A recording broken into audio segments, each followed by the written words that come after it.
서울에서 강남권이 가장 우선이죠. 그리고 이번엔 중심부 중에서 특히 띄운 데가 마용성이었죠. 왜? 한강변이니까. 그런데 거기 다 안 되니까 그 다음에 띄운 곳이 어디예요? 외곽 쪽에서 노도광이죠. 외곽은 여러 군데가 있죠. 예를 들어 강남 제외하고는 북동쪽, 북서쪽, 그 다음에 남서쪽 이쪽에서 외곽 지역이 나오죠. 강남이랑 머니까. 그런데 그 중에서 가장 먼저 띄우는 동네가 어디다? 노도광을 먼저 띄우고 그 다음에 남는 곳으로 이제 퍼진다고 하겠죠. 그래서 지금은 이제 어디가 오르고 있다고 그래요? 금광구가 오르고 있다. 이렇게 이야기하죠. 그러면서 금천 오르니까 이제 관악구로 영끌족들이 기웃거린다. 자, 자꾸 영끌족들 붙여요. 요즘에 아파트 매수의 대부분은 뭘로 들어간다? 갭투기. 근데 언론에서 표현은 갭투자라고 하죠. 갭투자라고 하는데 실질적으로 갭투자 아니죠. 뭐예요? 전세 보증금 플러스 자금으로 내 집 마련하는 사람들. 이런 사람들도 꽤나 많죠. 거기다가 20대 30대의 갭투자가 엄청나게 늘어났다. 이거 진짜 갭투기가 늘어난 게 아니라 뭐예요? 전세에 있는 집을 증여성 거래로 받은 거다. 그런데 아직도 영끌족 운운하고 있어요.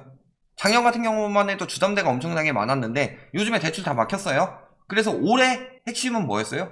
전세 대출이었죠.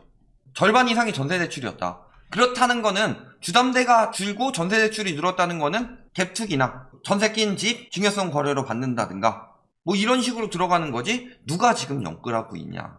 말씀드렸지만 작년 8월부터 금리는 계속 올라갔어요. 그래서 지금 영끌할 상황도 안 된다. 사람들이 어디로 가고 있어요? 10명 중 3명이 노도광이나 금광구 중저가 단지에 적극적으로 나서고 있다. 그러면서 또 퍼센테이지 이야기하죠. 거래량이 줄었고 퍼센트만 늘어나면 뭐하냐. 거기다가 왜 거기를 매수하고 있어요? 돈이 없으니까. 갭투기 형식으로 해도 못 사니까. 그런 상황이죠. 그런데 여기 뭐 9억 10억 하면서 계속 오르는 집값 이야기하고 있는데 얼마나 오르냐. 수직 상승하고 있대요. 대부분 뭐예요? 진짜 막판에 들어가는 투기꾼. 그 다음에 진짜 끝까지 오른다고 해서 무리한 영끌들은 이미 끝났고 거의. 그렇다면 이제 뭐 하나 더 하자면 증여성 거래. 명의분산이라고 보면 되겠죠? 그러면서 전세가 끌어올려서 올리고 있는 거죠. 그러니까 전세를 막으려고 하고 있는 거다 지금 다. 올해 대출 중에서 51.5%가 전세 대출이래요. 그렇다는 것은 가계부채 1800조에서 숨겨진 가계부채인 전세보증금 부채도 엄청나게 늘었다는 거겠죠. 터지면 끝이다. 그런데 이제 덜 유입된 지역으로 가격 상승이 예상된다. 이런 식으로 이야기하죠. 저런 데 살아. 자, 그렇다는 거는 덜 오른 지역이 아니라 오른 지역들이 이미 고점이라는 거죠. 그렇다면 덜 오른 지역이 키 맞추기하고 갭 메우기 그들 말대로 한다고 칩시다. 그러면은 그 키 맞추기와 갭 메우기는 누구 돈으로 되는 거예요? 지금 사는 당신. 키 맞추기 갭 메우기는 당신이 고점으로 사서 되는 거예요. 외곽지역 상승대는 그렇게 길게 가지 않았죠. 예전에 리먼 때도 그렇고 그 전에 IMF 때도 그때는 경제위기 터지지 않았냐. 지금은 경제위기 안 터졌어요? 금리를 낮춰놓고 그 다음에 뭐 자산시장 계속 오른다 이런 그 언론이 경제위기를 되게 눈을 가리고 있죠. 지금 자영업자 폐업률 IMF 때보다 높다고 그래요. 삼성 반도체가 어쩌고 삼성 반도체 많이 팔아서 그래 많이 올라간다고 칩시다. 그러면 어디까지 와요? 그 돈이. 그게 집사로 흘러 들어와요?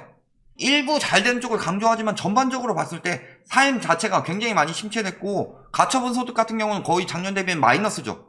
살 여력이 없어지고 있는데 그래도 계속 오른대요. 근데 그게 어디서 터지냐. 이미 경제 위기는 왔습니다. 노도광보다 금광구 아파트 더 샀다. 추가 매수 지역으로 이런 식으로 이야기하죠. 이 사람들 어떻게 사느냐. 늘 말하는 건 비중이에요. 단타 들어가는 거예요. 단타. 예전에 저희 투기꾼들 4가지 유형 보면은 정보 빠른 사람들 단타 들어가고 그 다음에 정보 들인 부자들 사는 거예요. 근데 보면 어때요?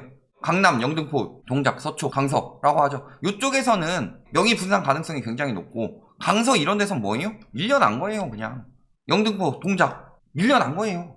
거기 거주하고 있다가 전세가도 너무 오르고 집 사야 되겠네 이렇게 밀려난 경우도 있다는 거죠.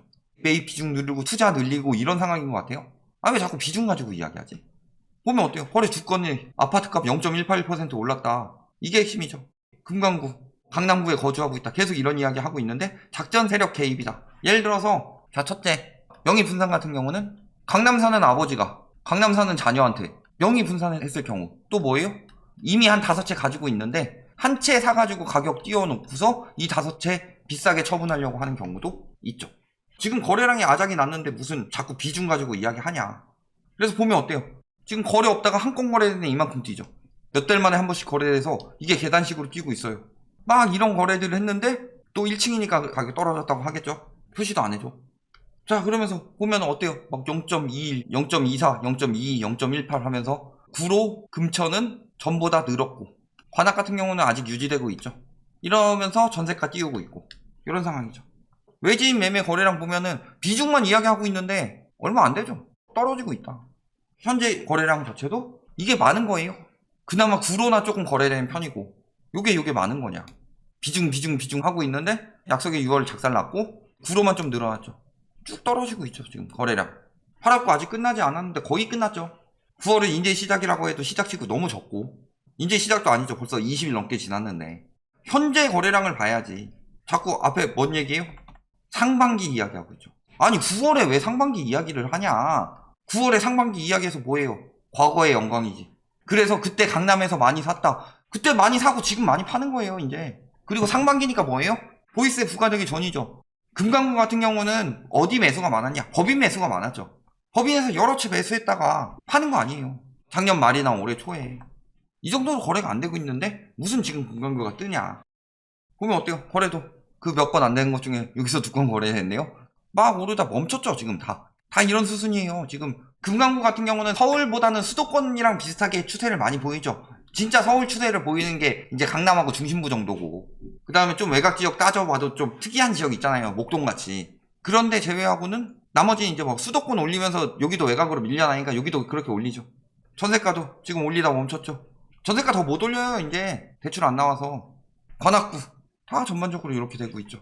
이렇게 오르다가 작년에 오를 때 샀다가 명의 분산 쭉 해놓고 이제 봐서 팔려고 하니까 안 팔리고 있는 거지. 그러니까 지금 강남에서 많이 샀으니까 많이 사세요라고 얘기하고 있는데 강남에서 진짜 많이 샀어요? 그 사람들이 저길 왜 사요? 가지고 있던 거 했다가 못 팔아서 넘긴 거지. 전세가 이제 전세가 못 올라가면 못 올립니다. 여기서 이렇게 튀었는데 요건 좀 봐야 되겠죠. 이런 식으로 될 가능성 보이니까. 자, 구로 멈췄죠 다. 지금 다 상승하다 멈추고 있는 추세다. 아 근데 심지어는 막 저렇게 아파트 찝어갖고 오니까 유리한 것만 찝어온다. 인기 없는 단지 찍어온다. 이딴 식으로 댓글 다는 인간이 있는데 하나만 얘기합시다. 밑에 보면은 저희 찝어온 아파트 중에서 해당 지역 거래량 1, 2, 3위 아파트 요런 거 찝어오거든요. 그게 다 1억 미만 아파트니까 지들이 보기엔 인기 없어 보이는데 거래량이 많다는 게 인기 있다는 거 아니에요? 뭔 소리 하는 거야. 지금 다 이렇죠? 매매든 전세든 다 멈췄다. 자, 매물 어때요? 대출 중단된 기점으로 이때쯤 중단됐죠? 이때쯤 기점으로 늘어나고 있는 추세죠? 매매, 전세, 월세 다 늘어났죠?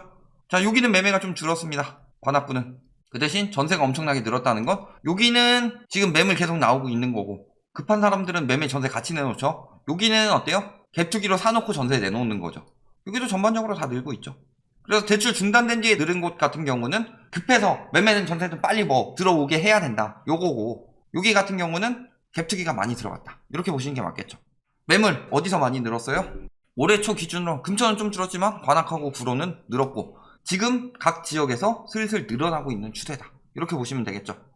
인구 전입이 되고 있습니다. 관악에서 금천으로, 금천에서 시흥으로 계속 이렇게 밀려나고 있는 거죠. 이쪽에서 오고 이쪽에서 오고 이쪽에서 밀려오고.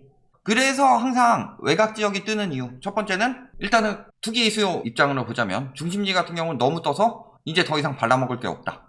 그리고 뼈만 남았는데 아직 골수가 남아있으니까 골수까지 쪽쪽 빨아먹겠다. 이런 느낌으로 사는 거고 또 한 가지는 실수요들이 밀려나서 집값 계속 오른다고 언론에서 맨날 이야기하고 그러니까 지금 진짜 내 집 마련 못하는 거 아니야? 이런 생각도 들겠죠. 제가 아무리 방송하고 있어도 제 주변에서도 안 듣는 사람들이 있어요. 왜? 불안하니까. 매수하는데 돈이 왜 없겠어요? 진짜 투기 많이 했으면 돈이 모여 있을 텐데. 그러니까 이거라도 사면 무조건 오르겠거니 하고 돈 없이 마지막에 들어가는 지역이 노도강 금강구다. 그래서 항상 노도강 금강구가 오르고 얼마 되지 않아서 끝물 신호 나오면서 강남부터 하락세 나오고 올라간 만큼 다 작살나는 거죠. 입주는 얼마 없습니다. 또 공급 부족 이야기 하겠죠. 분양도 거의 없고 뭐 이 정도 있다만 알아두시고 사실 서울에 올해 내년까지는 입주 별로 없어요. 공급 부족 이야기 하고 있는데 자, 인구수가 늘어나지 않으면 원래는 공급 부족이 아니죠. 왜냐? 공급은 계속 플러스고 인구는 줄어드는데 오히려 수요가 줄고 있다. 그런데 올해 들어서 가구 수가 엄청 늘어지니까 공급도 부족하고 뭐하고 막 이런 식으로 뜬다 하고 있는데 저기도 지금 작살나고 있죠. 자, 심지어는 구로구 상가 같은 경우는 1,000만 원도 안 되는 가격에 낙찰된 상가도 있습니다. 왜 그렇게 돼요? 지금? 거기 지금 자영업들 다 죽어가고 있고 자족시설 위주로 가고 있는데 대형 자족시설이라기보다는 디지털 단지로 좀 모여있죠. 거기는 지금 잘 되고 있냐 엄청나게. 그런 거 보더라도 지금 전반적으로 어려운 상황에서 마지막 짠에서 들어가는 것이 저기다. 아직도 오른다고 생각하는 사람들은 최대한 돈 되는 대로 비싼 데 사는데 그래봤자 금강구다 라는 건 무슨 소리예요? 현재 더 이상 살 데가 없다는 거죠. 더 밀릴 데가 없죠. 수도권 저기 가서 살 거예요. 결론 뭐예요? 금강구에 몰린다. 강남 부자들 왜 샀다고 그랬어요? 단타 아니면 명의분산이라고 그랬죠. 그러면은 상반기에 샀어요. 단타가 1년 이상 갖고 있으면 단타예요? 아니죠. 그러니까 그때 잔뜩 사다가 지금 잔뜩 팔아먹으려고 하고 있는 거죠. 금강구에 몰린다 라고 하면서 팔려고 하고 있는 거죠. 그리고 지금 매물 슬슬 늘어나고 있고, 그 다음에 인제 노도강 다음에 금강구 들어간다는 이유가 무엇이냐? 지금 이제 막판에 사는 투기 수요들도, 막판에 사는 실수요들도 인제 살 수 있는 데가 여기밖에 없다는 거예요. 대출은 막혔는데 저기가 더 오르면 못 사게 되는 거죠. 그러니까 고점이란 거예요. 금강구 더 오를 여력 있습니다. 당신이 사면.